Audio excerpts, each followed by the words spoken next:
네, 안녕하세요. 신원입니다. 자, 코레일 NCS 준비하시는 수험생 여러분, 자, 저희와 함께 NCS 준비 철저하게 하시면 반드시 합격하실 거라고 믿습니다. 자, 화이팅 하시고요. 같이 시작해 보겠습니다. 자, 일단 저에 대한 소개를 간단하게 할게요. 자료 해석의 신, 자료 해석의 허니 해서 신허니고요. 뭐 좋은 기록들을 갖고 있고요. 그냥 참고로 슬라이드로 대체하겠습니다. 그냥 쭉 보시고요.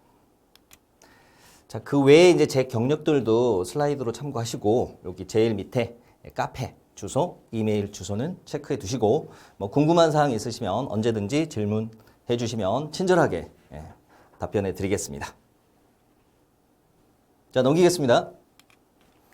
자, 채용 절차에 대해서는 간단하게 소개해 드릴게요. 이미 다 알고 계실 거라고 생각하는데 일단 1단계가 서류 검증이 있죠. 서류 검증은 적격, 부적격만 판단하면 되니까 배수 없이 적격자 전원 필기 시험을 보고요. 이 적격자에 한해서 샘플 문제를 공개합니다. 그래서 샘플 문제가 나오면 제가 샘플 문제 해설 강의를 또 올릴 겁니다.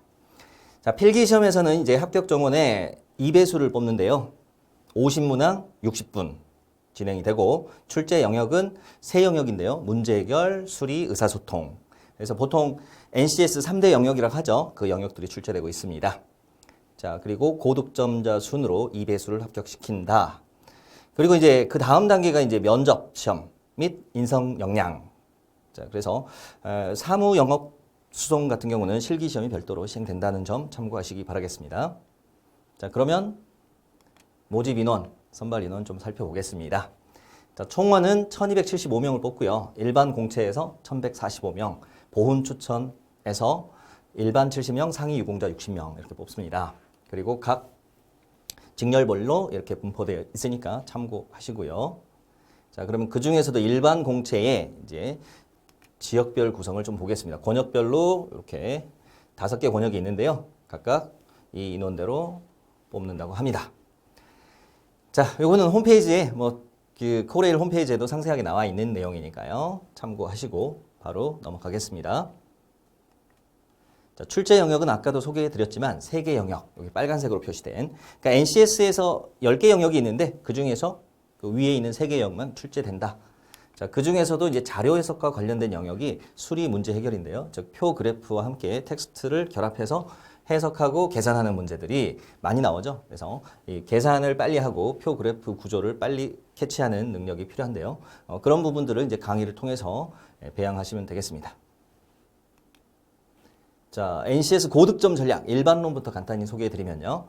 일단 NCS 전반적인 유형에 대비하고 싶다면 물론 지금 코레일 실전 단기 강의를 듣는 입장에서는 시간이 많이 없기 때문에 이 강의를 다 따라가시기가 쉽진 않으실 거예요. 그래서 미리 들으신 분이라면 더 좋고요. 근데 정말 기본이 좀 부족하다고 생각되시면 이 강의 외에도 이런 강의들이 있으니까 참고하시면 되겠습니다. 그래서 전반적인 대비는 NCS 기본서 강의가 있어요. 자, 그래서 전체적인 유형에 대비하고 싶으시면 위포트 직업기초능력 교재가 있고요. 거기에 대한 강의가 되어 있습니다. 그래서 그거 참고하시면 되고요.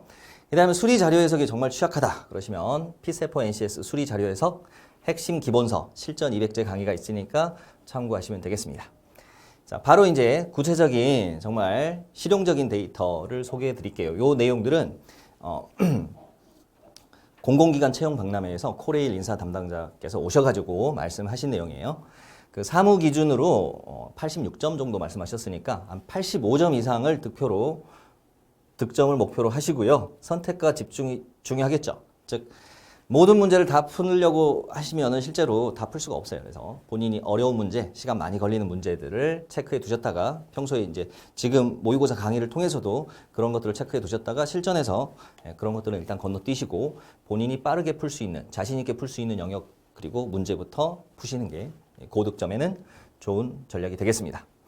그리고 오답에 대한 감점은 없으니까요. 본인이 일단 자신 있게 푼 문제들에서 가장 적게 나온 번호가 뭔가 그래서 그 번호로 그냥 쭉 찍어주시는 게 이것저것 찍는 것보다는 결과적으로 정답률은 높습니다. 근데 다만 1번 같은 경우는 조금 고민을 하셔야 돼요. 1번이 가장 적게 나왔다 그러면 나를 의심해 봐야 돼. 내가 너무 잘못 푼 거 아닌가 생각이 들 수도 있고요.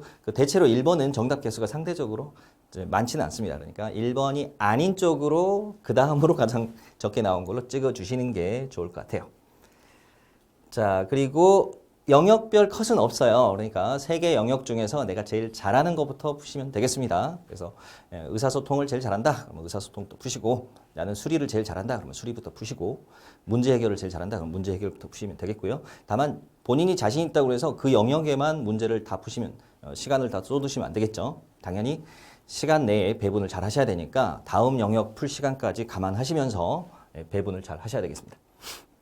자, 이 정도로 일반론에 대한 이야기는 마치도록 하고요. 자, 기초 역량 다지기 보겠습니다. 첫 번째, 독해 능력. 독해 능력은 전반적인 흐름을 파악하시고 필요할 때만 세부적인 독해를 하셔야 되겠습니다. 그래서 필요한 부분만 상세하게 읽자, 이런 전략을 쓰시고요. 자, 그다음 속독 능력. 이거는 문장에 대한, 단어에 대한 속독도 중요하지만 수치에 대한 속독도 굉장히 중요하거든요. 그래서 필요한 부분만 빨리빨리 캐치하셔서 읽어 가셔야 됩니다. 예를 하나 들어볼게요. 자, 이 문장을 보시고 여기서 모든 내용을 다 기억한 상태에서 표로 올라간다면 가장 좋겠지만 대부분 그러다가 올라가면서 까먹어요. 연도가 언제였지? 나라가 뭐였지? 그 다음 뒤에 내용이 뭐였지? 헷갈린단 말이죠. 그래서 키워드만 읽어주셔야 되는데 키워드는 연도, 수치, 그 다음 주어, 수로, 비교급 이런 표현들에 주의하시면 되겠습니다. 자, 그러면 여기서 키워드를 뽑아보면요. 일단 연도 2010년 이후, 그 다음 주어는 중국 비중, 그 다음 수로는 지속적 증가. 그래서 2010년 이후, 자, 표에서 연도 체크하시고 2010년 잡고 그 이후죠. 이후라는 말은 그 시점을 포함하는 거예요. 그러니까 여러분 이상, 이하, 이후, 이전 이것들은 다 그 시점을 포함하는 거예요. 그 데이터를 포함하는 겁니다. 그래서 2010년 이후 그러면 2011년부터 보라는 이야기가 아니라 2010년부터 보라는 이야기예요. 자, 그리고 중국 비중이니까 이게 중국 사람 수, 그 외국인 수를 묻는 게 아니죠. 비중을 묻는 거니까 전체 외국인, 즉 국내 거주 전체 외국인 중에서 중국이 차지하는 비중을 묻는 거고, 그 다음 지속적으로 증가하니까 한 번이라도 감소하거나 같은 값이 있으면 틀렸다라고 처리하시고, 이게 연도가 많다면 설마 계속 증가하겠어라는 의심을 하시고 감소하는 거를 찾아보려고 노력하시면 의외로 쉽게 찾아지는 경우들이 많습니다. 자, 그러면 다음으로 가볼게요. 자, 자료 해석 능력. 이 표 그래프에 대한 구조 분석 능력이 필요하죠. 그래서 제목을 꼭 확인하시고 이 자료의 범위가 뭔가, 그 다음 단위를 보시고 이 자료가 갖는 속성이 무엇인가, 특히 퍼센트 자료 나왔을 때 이 비율 자료의 기준수가 무엇인지 꼭 확인하는 습관을 들이셔야 돼요. 그 다음 표 그림의 주요 항목 이름 체크하시고, 그 다음 각 주에 공식이나 수치가 나와 있으면 그게 꼭 물어봐지니까 확인을 하시고 하셔야 돼요. 그리고 선택지 중에서는 이제 쉬운 것부터, 단순 읽기부터 처리하시면 되겠습니다. 그리고 계산이 간단한 것들은 같이 처리하시면 되겠죠. 그래서 간단한 계산으로 끝나는 지문까지는 처리하시고, 이제 복잡한 계산, 공식을 여러 개 이용해서 계산 과정이 많이 걸리는 지문 또는 추론을 해놨는데 굉장히 판단하기 좀 어려운 그런 것들은 일단 건너뛰시는 게 좋습니다. 자, 선지의 판단 순서. 자, 일단 그 지문을 읽으시면 그 지문에 해당되는 데이터가 어디 있는지 빨리 찾아가셔야 되죠. 그래서 로케이팅이라고 먼저 써놨는데, 로케이팅을 잘 하시려면 일단 이 자료 구조를 먼저 보고 가셔야 되겠죠. 표의 제목, 그러니까 표가 예를 들어서 3개가 깔려 있어요. 그럼 어느 표로 가야 될지 빨리 판단해야 되니까 제목에서 차이 나는 부분들을 먼저 체크해 두시고 해당 표가 어디에 있는지 빨리 가셔야 되겠죠. 그리고 뭐 연도라든지 뭐 국적이라든지 그런 게 교차돼서 만나는 그 셀의 수치를 정확하게 읽어주셔야 되겠죠. 그래서 로케이팅 정확하게 하시고, 그 다음 리딩 정확하게 그 수치를 읽으시고요. 그 다음 판단 계산, judging and calculating을 해주셔야 되겠죠. 그래서 이 선제 판단 순서를 이렇게 가져가시는데 이 과정이 굉장히 짧은 시간 내에 끝나야 돼요. 그래서 부단한 훈련 필요합니다. 그래서 자료 구조에 대한 이해와 그 다음 속독 그리고 빠른 계산까지 다 포괄적으로 이루어져야 돼야 된다라고 기억하시고요. 자, 그 다음에 이제 필요한 능력이 뭐냐? 이제 계산 능력이죠. 계산은 최소화하는 방식으로 접근하셔야 돼요. 그러니까 계산을 정석적으로 또는 모범생 스타일로 계산을 해서는 시간 내에 문제를 못 풀어요. 그래서 필요한 부분만 최소화해서 계산하자라는 전략을 가지시고, 그랬을 때 필요한 테크닉들이 좀 꽤 있습니다. 그래서 분수 비교, 곱셈 비교, 그리고 비율 빠르게 계산하기. 뭐 그 정도만 습득을 잘 하셔도 이 보기 중에서, 선지 중에서 한 절반 정도는 충분히 해결할 수 있습니다. 그래서 이쪽 내용들은 꼭 정리를 하셔야 되겠습니다. 자, 그리고 필요한 계산은 또 정확하게 하셔야 됩니다. 대충 계산해서 넘어가자라고 하시면 안 돼요. 그러니까 그 정확한 계산을 요구할 때는 하셔야 되고, 그래서 사칙 연산이나 비율 증감률 계산은 평소에 꾸준히 매일 반복적으로 훈련을 해 주셔야 됩니다. 이거는 뭐 합격하실 때까지는 좀 스스로 강제성을 가지고 하셔야 돼요. 그래서 제 카페에 아까 소개해드렸던 카페에 오시면 비율, 그다음 사칙 연산 같은 거 빨리 할 수 있는, 훈련할 수 있는 연산 프린트들이 많이 있으니까 그거 활용하시면 되겠습니다.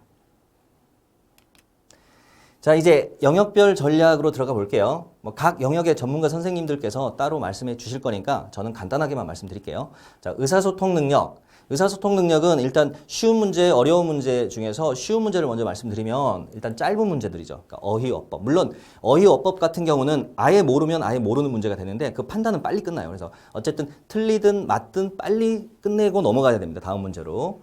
그 다음에 이제 독해인데 독해에서는 이제 단문 독해. 짧은 단락이 나와 있는 경우 쉽죠.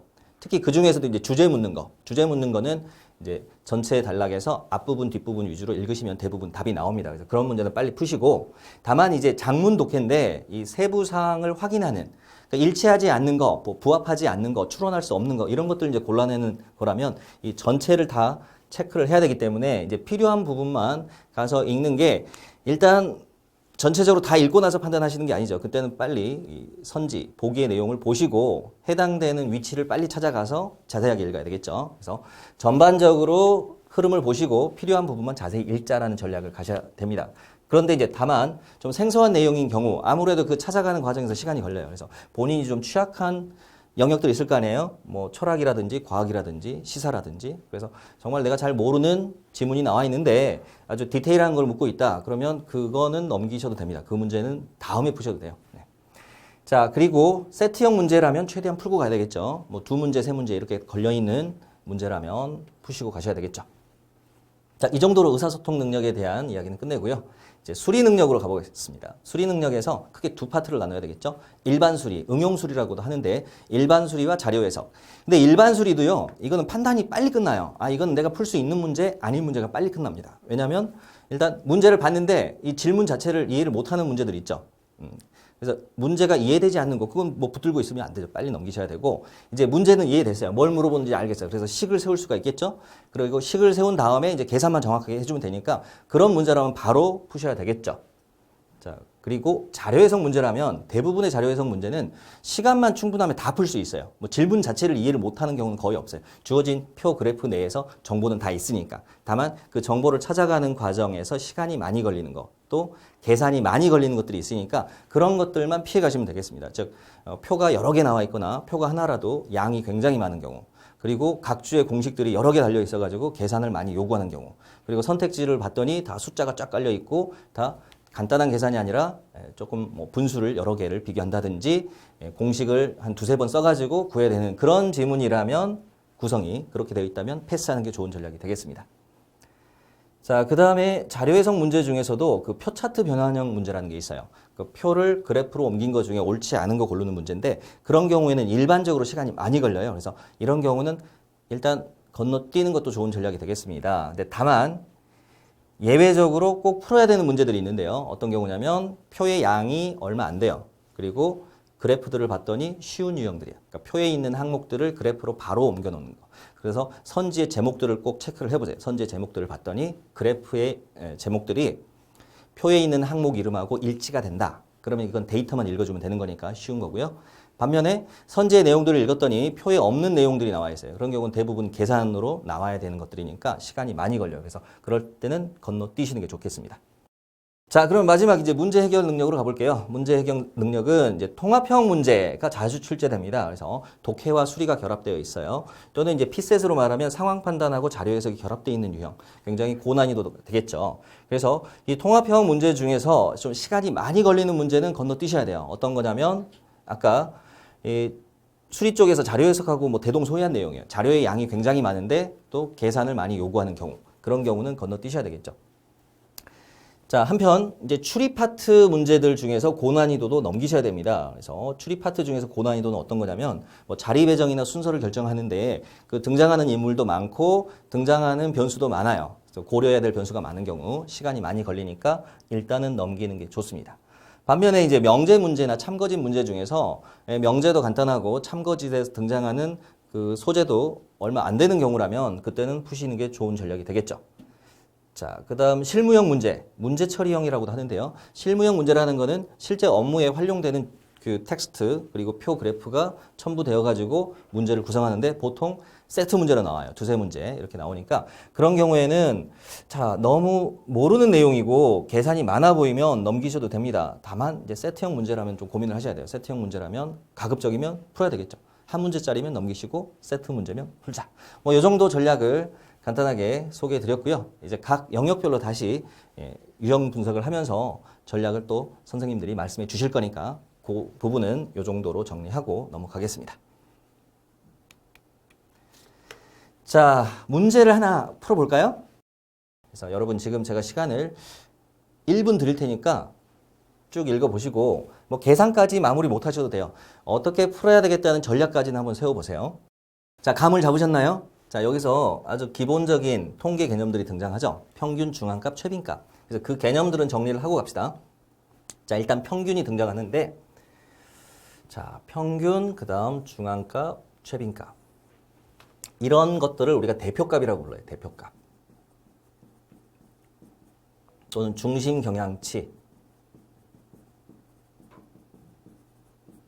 데이터가 굉장히 많은데 그 데이터들을 요약해주는 정보. 가장 많이 쓰이는 게 평균이죠. 그래서 평균 개념은 μ라는 기호를 쓰고요. 각 데이터를 더해가지고 데이터 수로 나눠주면 됩니다. 자, 이게 평균의 기본 공식이고요. 조금 이따가 제가 이제 다음 슬라이드에서 가평균을 이용한 평균 계산식을 보여드릴 텐데 이제 그거는 조금 이따 하고요. 일단 기본식은 이렇게 돼 있습니다. 그 다음 중앙값 개념은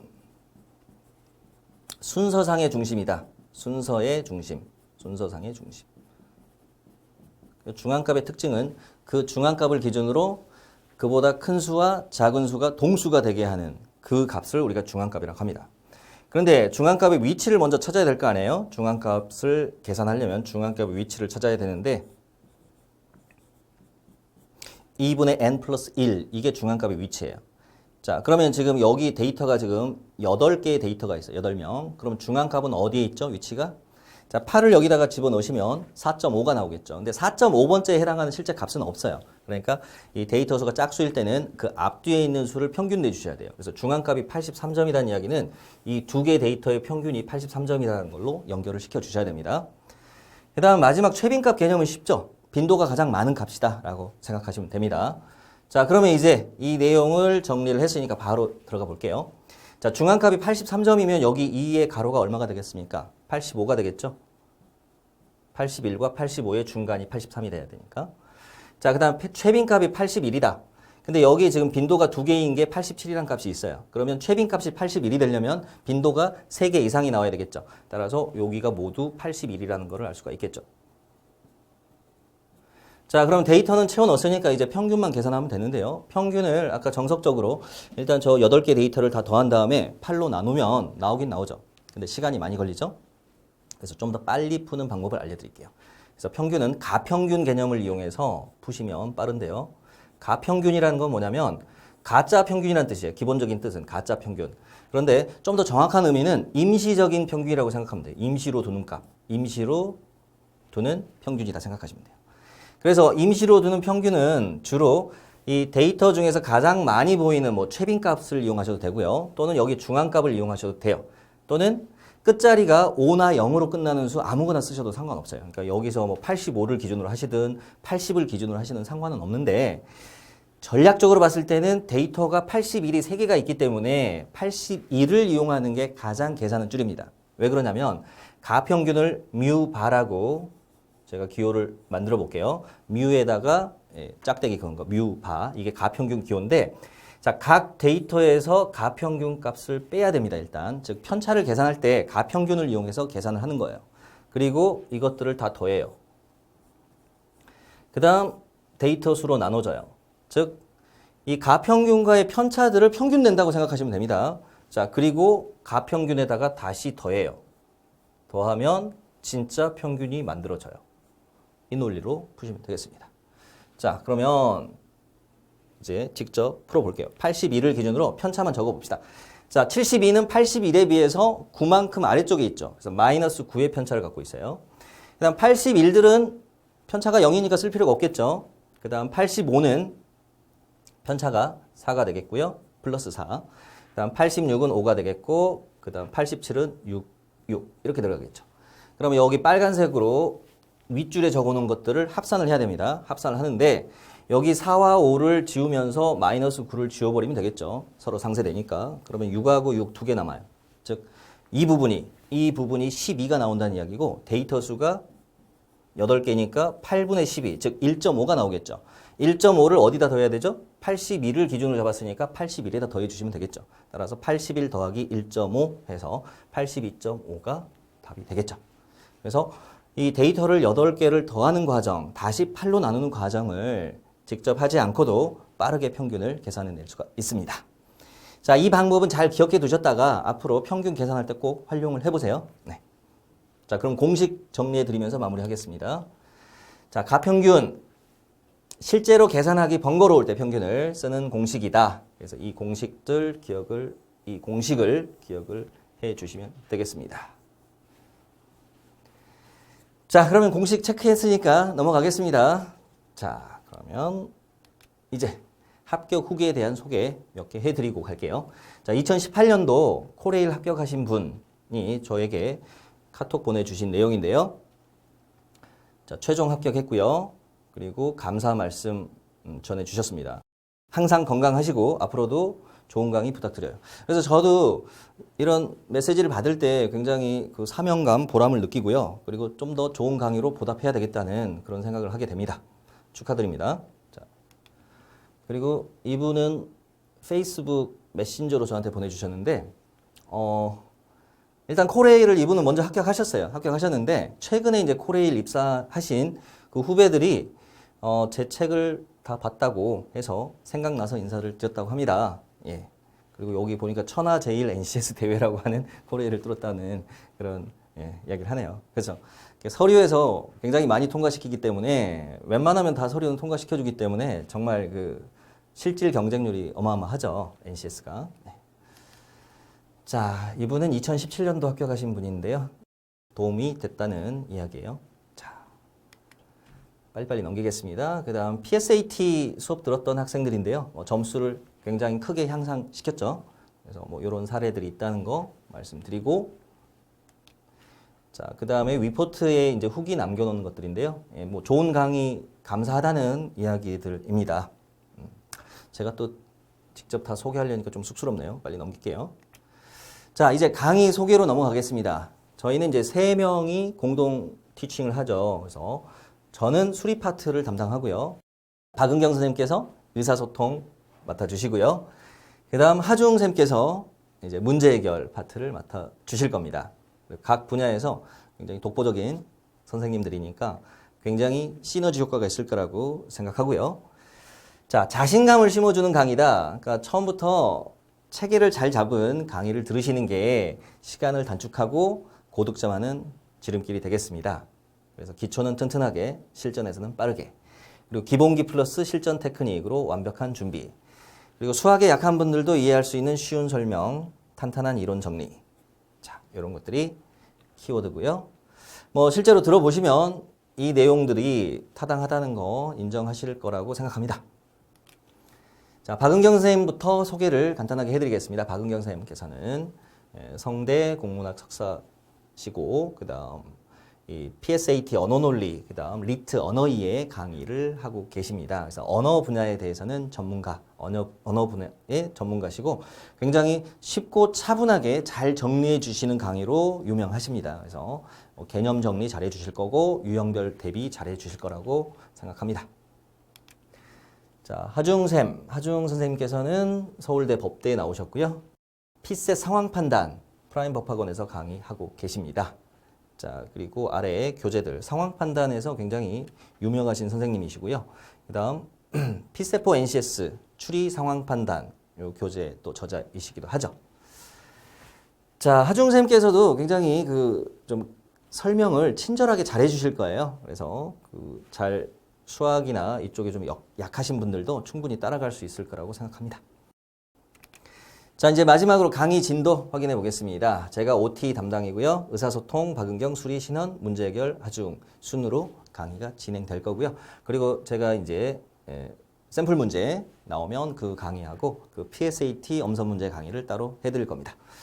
자, 이렇게 구성이 알차게 되어 있으니까요. 꼭 열심히 예습 복습 철저하게 하시고 수업도 집중해서 들으시고 이해가 안 되는 내용이 있으면 반복적으로 꼭 들으시기 바라겠습니다. 그래서 이해가 될 때까지 완벽하게 마무리가 될 때까지 공부를 해주시기 바라겠고요. 자, 그러면 이 정도로 OT 시간은 마무리하도록 하겠습니다. 그럼 본격적으로 다음 시간부터 만나 뵙도록 할게요. 감사합니다.